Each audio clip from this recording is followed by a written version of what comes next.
My name is Helen Parker, 28 years old, and my wedding day was supposed to be the happiest day of my life. Instead, my sister Bianca stood up in the middle of our vows and screamed, "This wedding is a joke. You are marrying a waiter, Helen."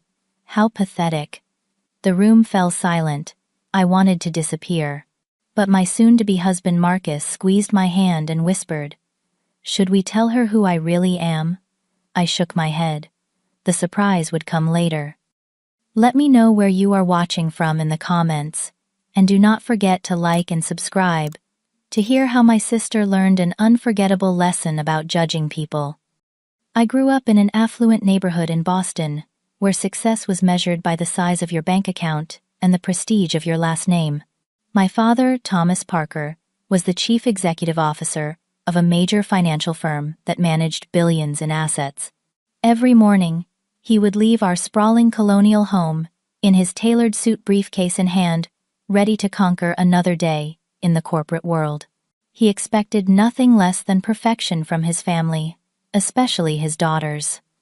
My mother, Eleanor Parker, was the quintessential socialite. Her calendar was always filled with charity galas, country club luncheons, and social events where Boston's elite gathered. She took pride in our family image, carefully curating every aspect of our public lives. From our wardrobes to our educational choices, everything had to reflect the Parker standard of excellence. Then there was my younger sister Bianca. Just 2 years younger than me at 26, Bianca had always been the golden child. With her perfect blonde hair, striking blue eyes, and natural charisma, she embodied everything our parents valued. She was ambitious, calculating, and knew exactly how to play the social game. From the moment she was born, our parents showered her with attention and praise, creating an unspoken hierarchy in our household. Our relationship had always been complicated. As children, we shared secrets and dreams like most sisters do. But as we grew older, the differences between us became more pronounced. Bianca developed a sense of superiority that created a wedge between us. She measured people by their net worth, their connections, and what they could offer her. Anyone who did not meet her standards was deemed unworthy of her time. "Why would you waste your time with people who cannot even afford a decent car?" she once asked me when I invited my college friends over. "You know what Dad says about surrounding yourself with successful people." I was different. Despite growing up with privilege, I found myself drawn to simpler things. While Bianca followed in our father's footsteps, studying business at an Ivy League university, I pursued education. Teaching young minds brought me joy that no luxury shopping spree ever could.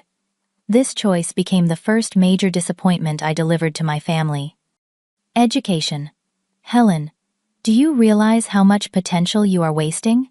My father had said, his voice heavy with disapproval. "The Parker name opens doors to the most prestigious careers, and you choose to become a teacher." The pressure to date appropriately was even worse. My parents regularly orchestrated dinner parties and social gatherings with the explicit purpose of introducing me to eligible bachelors from wealthy families. These men were carbon copies of my father's ambitious status, conscious and utterly boring to me. They talked about their investment portfolios and vacation homes, while my mind wandered to the book I was reading with my 5th grade class. The painful memory of my 16th birthday still lingered in my mind. I had been dating Michael, a kind-hearted boy from my high school, who worked at the local library.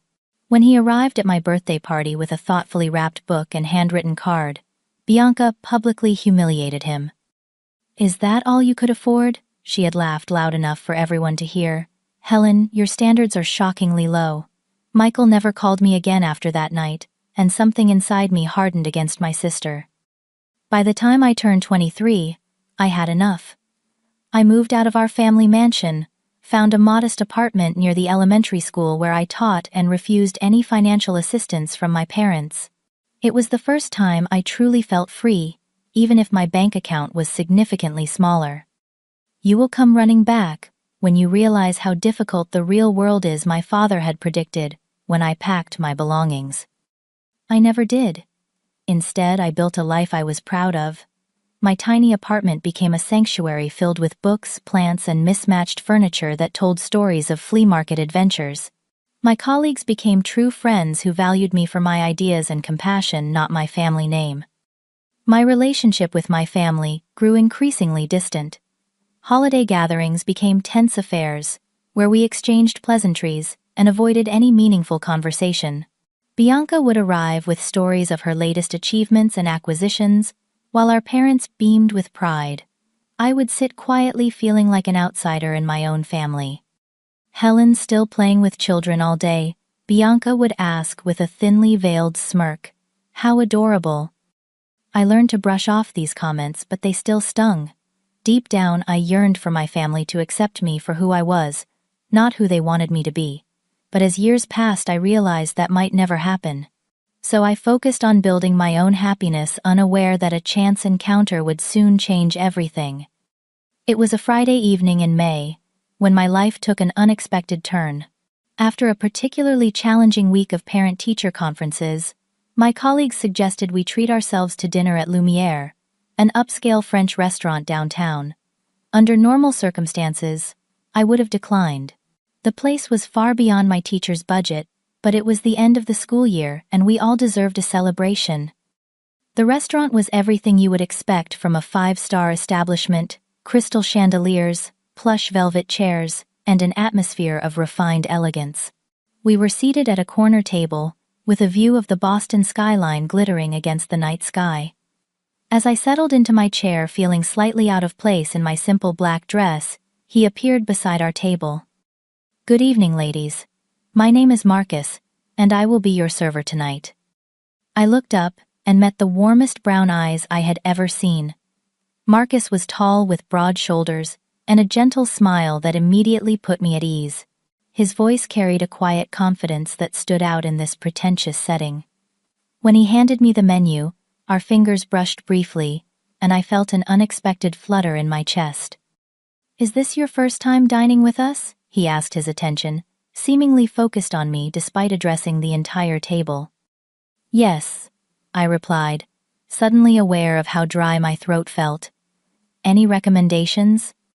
What followed was not the standard server script about the specials of the day. Instead, Marcus spoke passionately about each dish, describing the ingredients, as if telling a story. He knew where the saffron in the bouillabaisse was sourced, the perfect wine pairing for the coq au vin, and even offered suggestions based on what he intuited about our preferences. "For you," he said, looking directly at me, "I would recommend the duck confit with cherry reduction. It has a beautiful balance of richness and acidity. Something tells me you appreciate nuance." My colleagues exchanged knowing glances as I felt my cheeks warm. There was something about the way Marcus spoke, the intelligence behind his eyes, that intrigued me far more than any of the wealthy men my parents had pushed my way over the years. After that evening, I found myself returning to Lumiere far more frequently than my salary should have allowed. Sometimes with friends, often alone, always requesting Marcus as my server. Our interactions evolved from professional courtesies to friendly conversations. I learned he worked evenings at the restaurant while taking courses during the day. He asked thoughtful questions about my teaching experiences and remembered details about my students that I had mentioned weeks prior. "How did Tommy do on his science project?" he would ask. Or, "Did you finish reading that novel you mentioned last time?"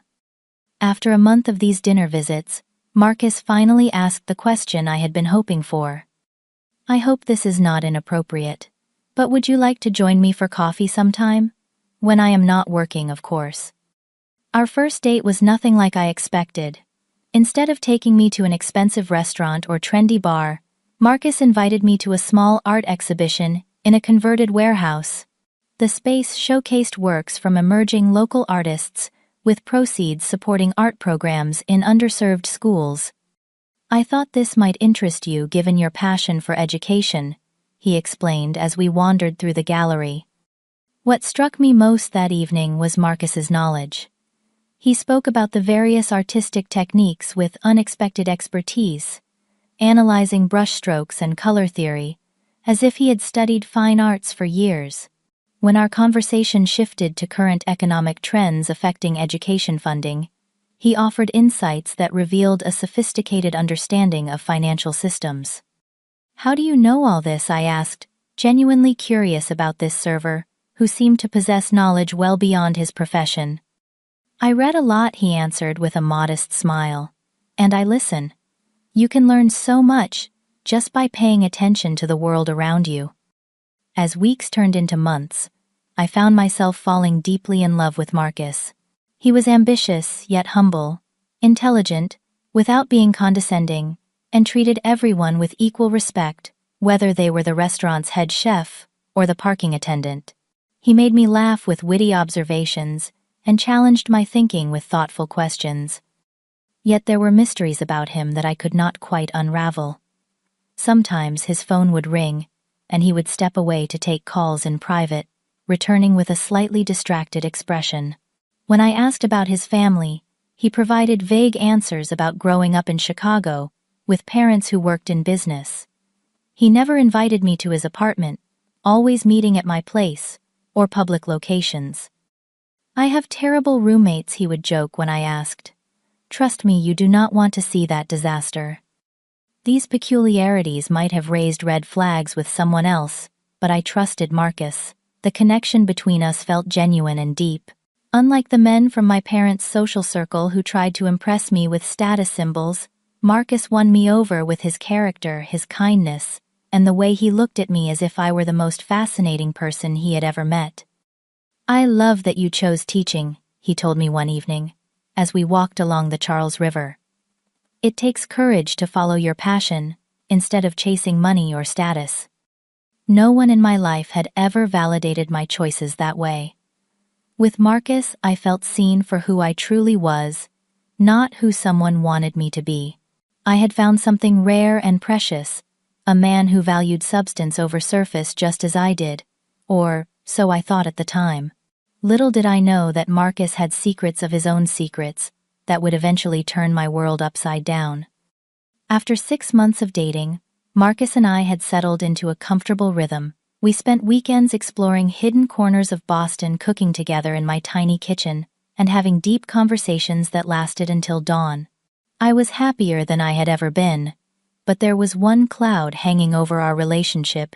He still had not met my family. I had been avoiding this introduction, knowing how judgmental they could be. But as our relationship grew more serious, I knew I could not put it off any longer. One Sunday morning, as we lazed in bed, planning our day, I broached the subject. "I think it is time you met my parents and Bianca," I said, tracing patterns on his chest with my finger. "Just be prepared. They can be difficult." Marcus kissed the top of my head. "I can handle difficult people. I serve them dinner every night. Remember." If only it were that simple. In the days leading up to the dinner, I tried to prepare Marcus for what awaited him. I warned him about my father's interrogation style, my mother's passive-aggressive comments, and Bianca's cutting remarks. I even suggested responses he could give to potential questions about his career and background. "Just be yourself," he said with that calm confidence I loved. "If they cannot see how happy we are together, that is their loss." The evening of the dinner arrived, and I felt sick with anxiety as we pulled up to my parents' mansion in my beat-up Honda Civic. The contrast between my car and the luxury vehicles in the circular driveway could not have been more stark. "Impressive," Marcus whispered, taking in the columned entrance and manicured gardens. "Very different from where you live now." "This is not me," I replied, squeezing his hand. "Remember that." My mother greeted us at the door, her smile not quite reaching her eyes as she assessed Marcus from head to toe. She was wearing a designer dress and pearls for what was supposedly a casual family dinner. "Helen, darling," she air-kissed both my cheeks. "And you must be Marcus. We have heard so little about you." The dining room was intimidating with its crystal chandelier, antique furniture, and table, set with the fine china reserved for important guests. My father stood at the head of the table, whiskey in hand, while Bianca lounged in a chair scrolling through her phone. "So, Marcus," my father began once we were seated, and the first course was served. Helen tells us, you work at Lumiere. What position do you hold there? Sommelier manager. Marcus placed his napkin on his lap. I am a server, sir. Have been for about 3 years now. The silence that followed was deafening. My mother's fork paused midway to her mouth. My father's eyebrows shot up. Bianca did not even try to hide her smirk. A server, my father repeated slowly, as if the word tasted bitter in his mouth. And is that a temporary situation while you pursue other goals? I enjoy my work, Marcus replied calmly. It allows me to interact with interesting people and learn about different aspects of the hospitality industry. What followed was an uncomfortable interrogation disguised as dinner conversation. My father asked about Marcus's education, some college focusing on business courses, his family background, middle class from the Chicago area, and his 5-year plan, continuing to grow and learn in my current industry. With each answer, I could see my parents' disapproval deepening. They exchanged glances across the table, the kind I had seen countless times when they encountered someone they deemed beneath them. Bianca, who had been unusually quiet, finally spoke up during dessert. Well, I think it is wonderful, she said with a sweetness that immediately put me on edge. My sister has finally found someone at her level. Not everyone is meant for greatness after all. Bianca, I warned, feeling my cheeks burn with anger. She continued as if I had not spoken. I mean, Helen chose to become a teacher when she could have joined Dad's firm. It makes perfect sense that she would date a waiter rather than someone more ambitious. Marcus placed his hand over mine under the table, a silent gesture of support. I find ambition comes in many forms, he replied evenly. Helen's commitment to shaping young minds is one of the most ambitious pursuits I can imagine. It takes real courage to choose fulfillment over status. My father cleared his throat. Yes, well, we had hoped Helen would eventually come to her senses about her career choices, perhaps with the right influence. I think Helen's sensibilities are just fine, Marcus interjected, with a politeness that barely masked his displeasure. She knows what brings her joy, and she pursues it authentically. That is something to admire. After an excruciating 2 hours dinner finally concluded. As we prepared to leave, my mother pulled me aside in the hallway, while Marcus retrieved our coats. Darling, I know you think you are happy, but be realistic, she whispered urgently. What kind of future can you have with someone who serves food for a living? Your father could introduce you to James Sullivan's son next week. He just made partner at his law firm. Before I could respond, my father joined us. Helen, you are a Parker. You could do so much better than this. Think about what you are throwing away.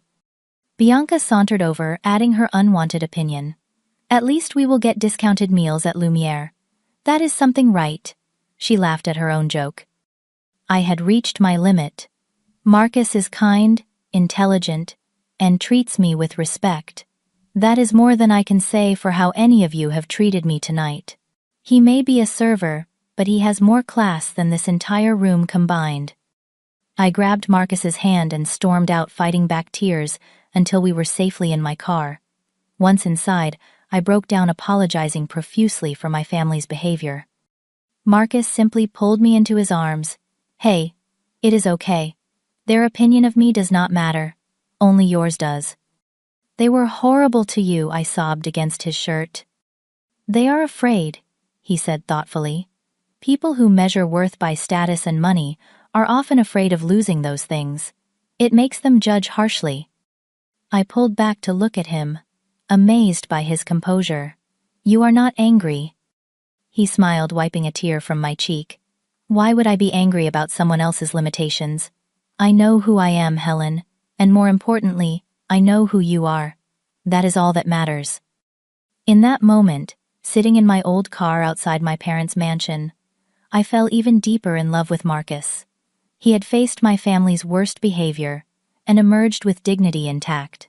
What I did not know then was that Marcus had reasons beyond mere emotional maturity for his calm response to my family's judgment. A year into our relationship, Marcus and I had settled into a comfortable routine that felt like home. The disaster dinner with my family had actually strengthened our bond, and while I maintained minimal contact with my parents and Bianca, Marcus and I were happier than ever. On a crisp autumn Sunday, Marcus suggested we visit the Boston Public Garden. It was a perfect October day, with golden leaves crunching beneath our feet and the sunlight filtering through the trees.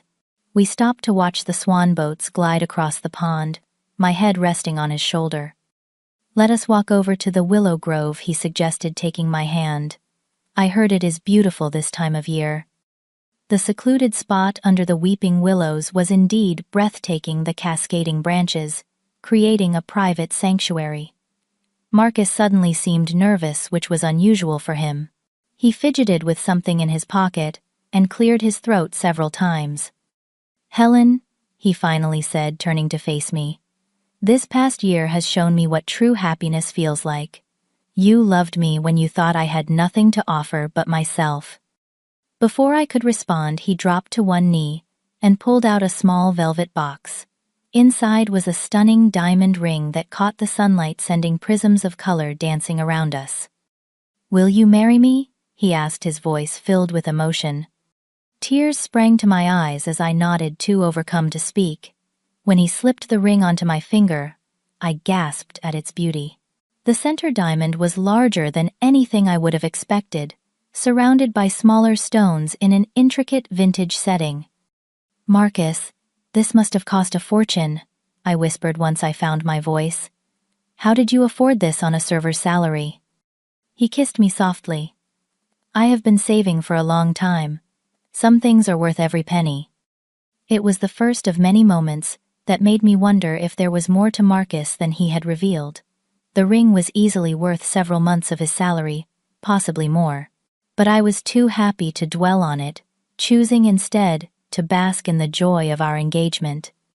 When I called my parents to share the news, their reaction was predictably negative. My mother gasped in horror while my father demanded I come to my senses.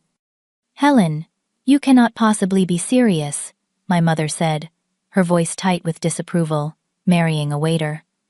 "What will we tell our friends?" "Tell them your daughter is marrying a man who makes her happy," I replied firmly. "Or tell them nothing at all. I do not need your approval." Bianca's reaction was even worse.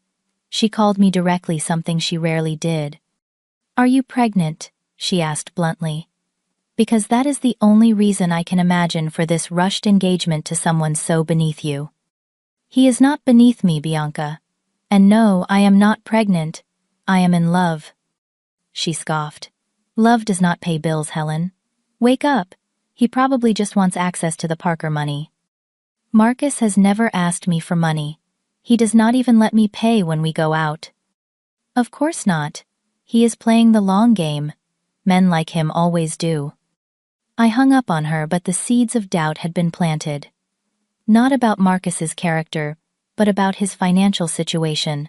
How was he able to afford our dates, the engagement ring, and his general lifestyle on a server's income? The questions multiplied as we began planning our wedding. When I suggested a simple ceremony at a local botanical garden, Marcus surprised me by proposing the Langham, one of Boston's most luxurious hotels. "It is too expensive," I protested. "We cannot afford that." "Let me worry about the cost," he said with a mysterious smile. "I have connections." Those connections became increasingly evident as our wedding plans progressed. When we visited the Langham to discuss arrangements, the hotel manager greeted Marcus like an old friend, offering us complimentary champagne and the best package available. "Mr. Evans, always a pleasure," the manager said, shaking Marcus's hand warmly. "We will ensure your special day exceeds expectations." In the car afterward, I asked Marcus how he knew the manager so well. "I have served many important clients at Lumiere," he explained. "Some of them work in the hospitality industry. You would be surprised how many doors open when you provide excellent service." I accepted his explanation, but other incidents continued to puzzle me. Marcus would occasionally disappear for staff meetings that lasted hours. Once, while waiting for him outside Lumiere, I spotted him deep in conversation with Walter Reynolds, the CEO of New England's largest hotel chain. They were not talking like server and customer, but like equals discussing something with animated gestures and shared laughter. When I mentioned seeing him with Reynolds, Marcus shrugged it off. He is a regular at the restaurant. Nice guy, actually listens when servers make suggestions. Even stranger was Bianca's frustrated report, after hiring a private investigator to dig into Marcus's background. Yes, my sister had actually gone that far. The investigator found nothing suspicious, she complained during one of our rare phone calls. Just a clean record, some college courses, and standard employment history. It is almost too perfect, like someone crafted his background deliberately. Or maybe he is just a good person with nothing to hide, I suggested, though I was secretly relieved the investigation had turned up empty.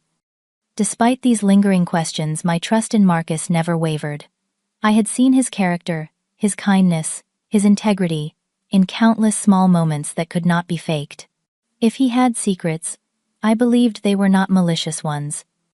As our wedding day approached, the mysteries surrounding Marcus faded into the background of my consciousness. I was marrying the man I loved regardless of what my family thought or what secrets he might be keeping. Little did I know that all would be revealed in the most dramatic way possible, with my sister as the unwitting catalyst. The morning of my wedding dawned with clear blue skies and golden sunshine streaming through the windows of my hotel suite. It should have been a perfect start to the most important day of my life, but anxiety churned in my stomach as I sat on the edge of the bed staring at my phone. No messages from my parents confirming they would attend. No kind words from Bianca. Just silence that spoke volumes about their disapproval. My maid of honor, Lily, my closest friend and fellow teacher, bustled around the room organizing my makeup veil and the something borrowed something blue traditions. "Stop checking your phone," she scolded gently, taking it from my hands. "Today is about you and Marcus, not about who shows up." She was right, of course. I took a deep breath and allowed myself to be swept into the preparations. The makeup artist arrived, followed by the hairstylist, and gradually the bride in the mirror began to look less like a nervous wreck and more like the confident woman Marcus fell in love with. My wedding dress was simpler than what my mother would have chosen. No extravagant ball gown or 10-foot train. Instead, I had selected an elegant, A-line dress with delicate lace overlay and subtle beading that caught the light when I moved. It felt like me, not like the Parker heiress my family wanted me to be. When we arrived at the Langham, I gasped in surprise. The hotel's grand ballroom had been transformed beyond my wildest expectations. Cascading white orchids and roses created an enchanted garden atmosphere, with crystal chandeliers dimmed to cast a romantic glow over the space. The elegance of the setting far exceeded what our budget should have allowed. "How did we afford all this?" I whispered to Lily as we peeked into the ballroom before the ceremony. "Marcus said not to worry about it," she replied with a shrug. "Something about vendor relationships and calling in favors." Before I could ponder this further, the wedding planner whisked me away to a private room to await the ceremony. Through the door, I could hear guests arriving, their voices creating a gentle hum of anticipation. Out of curiosity, I asked the planner for the guest list. 237 confirmed attendees, she reported, checking her tablet. "That cannot be right," I said, frowning. "We only invited about 100 people." She showed me the tablet screen displaying the full list. To my astonishment, it included names I recognized from business magazines and newspaper articles, executives from major corporations, prominent figures in the hospitality industry, even a few minor celebrities. People I had never met but who apparently knew Marcus well enough to attend our wedding. As I tried to make sense of this, there was a knock at the door. My father entered, looking uncomfortable in his tuxedo, but mercifully sober. "Your mother and I decided we could not miss our daughter's wedding regardless of our reservations," he said stiffly. I stood and smoothed my dress. "Thank you for coming. It means a lot to me." "Helen," he began hesitantly, "who are all these people?" "I just spoke with James Wellington from First Boston Bank. I have been trying to get a meeting with him for months, and he is here at your wedding saying wonderful things about your fiancé." Before I could formulate a response, The wedding planner announced it was time to begin. My father offered his arm, and we took our positions for the processional. As the music started and the doors opened, I caught my first glimpse of Marcus waiting at the altar. He looked breathtakingly handsome in his tailored tuxedo, his eyes finding mine immediately filled with love and something else. Relief, perhaps. As if a weight was about to be lifted. Walking down the aisle, I noticed my mother and Bianca seated in the front row, both looking tense and confused by the opulent surroundings and unfamiliar faces. My mother managed a tight smile, but Bianca's expression was thunderous. When I reached Marcus, he took my hands in his and whispered, "You are absolutely beautiful. Ready to start our life together." The ceremony proceeded perfectly until we reached the exchange of vows. Marcus had just finished his heartfelt promises when it happened. Bianca suddenly stood up, her chair scraping loudly against the floor. "This wedding is a joke," she shouted, her voice echoing in the stunned silence. "You are marrying a waiter, Helen. How pathetic." Gasps rippled through the crowd. My mother covered her face in mortification, while my father half rose from his seat, unsure whether to restrain Bianca or join her protest. "Do you all know who she is marrying?" Bianca continued, gesturing wildly. "A server. A man who brings food to tables for a living. The Parker family deserves better than this farce." I stood frozen in humiliation, tears threatening to spill. The beautiful day I had imagined was crumbling around me, but then I felt Marcus squeeze my hand gently, and I looked up to see him smiling. Not an embarrassed smile, not an angry one, but an expression of almost amused confidence. He leaned close to my ear and whispered, "Should we tell her who I really am?"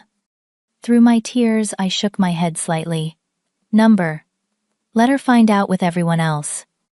Bianca, interpreting our whispers as distress, seemed satisfied with the damage she had caused. With a final scornful look, she grabbed her purse and stormed down the aisle and out of the ballroom, the heavy doors slamming behind her. An uncomfortable silence hung in the air until the officiant cleared his throat. "Shall we continue with the ceremony?" I took a deep breath and nodded, determined not to let my sister ruin this moment. "Yes, please." The remainder of the ceremony passed in a blur. We exchanged rings, the officiant pronounced us husband and wife, and Marcus kissed me with such tenderness that for a moment I forgot about Bianca's outburst and the confused guests. As we turned to face our audience as a married couple, I noticed something strange. Rather than looks of pity or embarrassment, many guests were watching us with knowing smiles, as if they were in on a secret I had yet to discover. My parents remained in their seats, my mother dabbing at her eyes with a handkerchief, my father's expression unreadable. We proceeded down the aisle together, husband and wife at last stepping into a new chapter, neither my family nor I could have anticipated. The truth about Marcus was about to be revealed, and nothing would ever be the same. The wedding reception was scheduled to begin after a brief cocktail hour, giving guests time to mingle while Marcus and I took photos. As we posed for the photographer in the hotel's lush garden, I could not shake the memory of Bianca's outburst. "Are you okay?" Marcus asked, tucking a strand of hair behind my ear.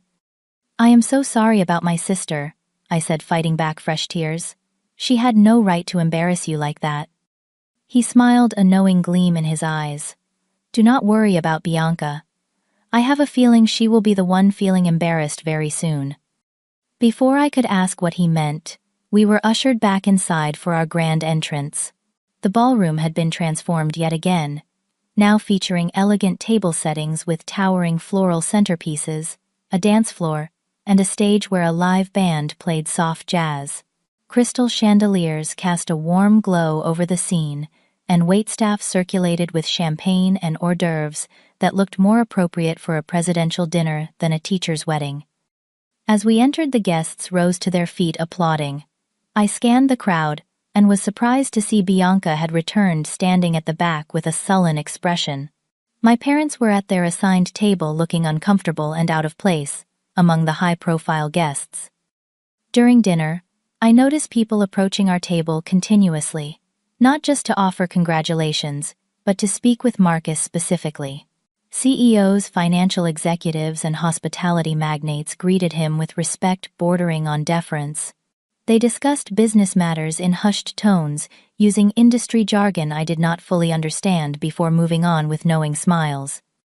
My father watched these interactions with growing confusion, while my mother kept adjusting her jewelry as if suddenly concerned it was not expensive enough. Bianca simply glared from her table, nursing a glass of champagne. After the main course, Marcus squeezed my hand and stood up gently, tapping his glass with a spoon. The room fell silent as all eyes turned to him. "First, I want to thank everyone for coming today to celebrate our love," he began, smiling down at me, "especially Helen's family, who I know had their reservations about me." A knowing chuckle rippled through the crowd, increasing my confusion. "For those of you who know me through business, thank you for keeping my little secret these past couple of years. For those who do not know me well, particularly my new family members, I believe some introductions are in order." Marcus took a deep breath, and I saw a weight visibly lift from his shoulders. "My name is Marcus Evans, and while I have indeed been working as a server at Lumiere, that is not my primary occupation. I am the founder and CEO of Evans Hospitality Group, which owns Lumiere, along with 27 other restaurants and 15 luxury hotels across the country, including the Langham, where we are gathered today." Gasps echoed through the room, the loudest from my family's table. I sat frozen in shock, trying to process this revelation. I began working in my own restaurants years ago, starting in the kitchens and moving to every position. My philosophy has always been that to lead effectively in hospitality, you must understand every aspect of the business. I still take shifts at different locations regularly, which is how I had the good fortune to meet Helen. He turned to me, his eyes filled with love and a touch of apology. "I did not tell you the truth immediately, because throughout my life people have valued me for my success and wealth rather than who I am as a person. When you treated me with respect and kindness, believing I was just a server, I knew you were different. I fell in love with your genuine heart, your passion for teaching, and the way you chose your own path, despite pressure to conform." He addressed the room again. "I kept my identity private because I wanted to be sure Helen loved me for myself, not my assets or status. And she did, even defending me to her family when they looked down on my supposed profession." At this point, I glanced over at my family's table. My father's mouth hung open in shock. My mother had gone pale, gripping the edge of the tablecloth, and Bianca, who had apparently re-entered during Marcus's speech, stood frozen in the doorway, her expression a mixture of disbelief and mortification. Marcus continued. "To address the elephant in the room, yes, there was an unfortunate outburst during our ceremony, but I hold no grudges. Judgment based on appearances and titles is all too common in our society. I hope today serves as a reminder that worth is not determined by job titles or bank accounts." He raised his glass. "To my beautiful wife Helen, who loved the server, not the CEO, I promise to spend my life being worthy of that pure love." Applause erupted as Marcus sat down beside me. I was still processing everything, emotions swirling like a hurricane inside me. "Why did you not tell me?" I whispered, tears forming in my eyes. He took my hands in his. "At first I was going to after our third date, but then you mentioned how your family judged people by their wealth and status. I wanted to be sure what we had was real, untainted by my position. The longer I waited, the harder it became to find the right moment. I hope you can forgive me." Before I could respond, my parents approached our table, their expressions a mixture of shock and embarrassment. "Marcus, we had no idea," my father stammered, extending his hand. "Please accept our most sincere apologies for how we treated you." My mother nodded vigorously. "We would love to have you both over for dinner soon to start fresh. Perhaps discuss some business opportunities as well." I cringed at their transparent attempt to salvage both their dignity and potential business connections. Marcus shook my father's hand, but kept his response measured. "Thank you for the apology, though. I want to be clear. I am not interested in relationships, business or personal, that are based on my financial status rather than genuine respect. That includes my relationship with my new in-laws." They retreated, chastened, as Bianca approached next. Her face was flushed with embarrassment, her earlier confidence completely deflated. "Marcus, I did not know," she began, her voice uncharacteristically small. "What I said at the ceremony was unforgivable, but if you could somehow—" "It was very revealing," Marcus interrupted calmly. "Not about me, but about you, Bianca. You showed everyone exactly who you are and what you value. I suggest you take this as an opportunity for reflection." She turned to me, desperation in her eyes. "Helen, you have to understand, I was just looking out for you. I thought he was taking advantage." I shook my head. "No, Bianca. You were not protecting me. You were protecting your own ego and our family's image. You tried to humiliate the man I love on our wedding day. That says everything about your character." As she slunk away, Marcus and I rose for our first dance. As we swayed to the music, surrounded by twinkling lights and the warmth of genuine well-wishers, I finally felt the weight of family expectations lift from my shoulders. "Are you disappointed?" Marcus whispered against my hair. "That your husband is not just a humble server after all?" I pulled back to look into his eyes. "The only thing I am disappointed about is that you felt you had to hide who you are. I fell in love with your kindness, your intelligence, your integrity. Those things have not changed. The size of your bank account is just details." He smiled, pulling me closer. "That is exactly why I fell in love with you, Helen Evans." As we danced, I caught sight of Bianca standing alone at the edge of the room, watching us with an unreadable expression. For the first time in my life, I felt no need for her approval or understanding. I had found my own path to happiness, one that had led me to a love more genuine than anything my family's world of status and appearances could have offered. Life after our wedding took on a dreamlike quality. Marcus and I moved into a stunning penthouse overlooking Boston Harbor, with floor-to-ceiling windows that captured the sunrise each morning. The space was elegant, yet comfortable, with bookshelves lining the walls and cozy reading nooks that made the grand apartment feel like home. Despite my husband's considerable wealth, I insisted on continuing my teaching career. The fifth graders at Woodward Elementary did not care that Mrs. Evans was married to a hotel magnate. To them, I was still the teacher who got excited about science experiments and stayed after school to help with reading difficulties. This normalcy kept me grounded as I adjusted to my new reality. "You do not have to work, you know," Marcus said one evening as I graded papers at our dining table. "Not that I want you to quit. I love that you are passionate about teaching." "I need to work," I explained. "Not for the money, obviously, but because teaching is part of who I am. I would feel lost without it." He nodded in understanding, and I fell in love with him all over again for that simple acceptance. My relationship with my family underwent a slow, sometimes painful transformation in the months following our wedding. My parents predictably became eager to rebuild connections now that they knew Marcus's true identity. Their initial attempts were transparent, with invitations to exclusive country club events and not-so-subtle mentions of business opportunities. "We always knew Helen had excellent judgment," my mother told her friends at a charity gala, conveniently forgetting her previous dismissal of my relationship. "Marcus is such a wonderful addition to our family." I maintained a polite but distant relationship with them, accepting occasional dinner invitations, but setting clear boundaries. Marcus was remarkably gracious, never mentioning their previous treatment of him, though he gently declined my father's persistent attempts to discuss potential business ventures. Bianca was a different story altogether. The public humiliation she had suffered at our wedding had shaken her to her core. For weeks, she avoided family gatherings and declined my attempts to reach out. When she finally agreed to meet me for coffee 3 months after the wedding, I barely recognized the subdued woman who slid into the chair across from me. "I do not expect you to forgive me," she said, stirring her latte without meeting my eyes.